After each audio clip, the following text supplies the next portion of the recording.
Hello guys, my name is Ashish and this is the day 4 of our challenge. Okay, so today's challenge was to learn the basics of Solidity language, and I completed my today's challenge. And so first of all we'll see the official documentation of Solidity language. Okay, then we'll move forward to our first program in the Solidity language. Okay, then after that we'll move towards the basics, data types and functions, how it works in the Solidity language. Okay, so without wasting any time, let's jump into the official documentation of Solidity language.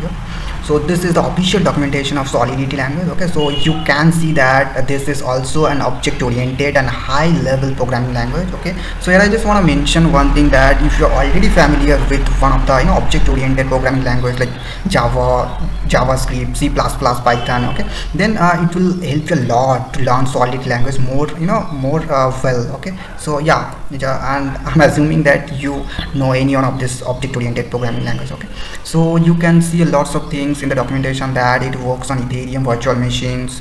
Then it's Solidity is a statically typed language. That statically typed means, first of all, we just need to declare data types before we use that. Okay, means to use variable, first of all we just need to declare that data types, okay, of that variables. Okay, that is, and you can see lots of things from this document. Okay, so the special thing is that I'm gonna share the things that I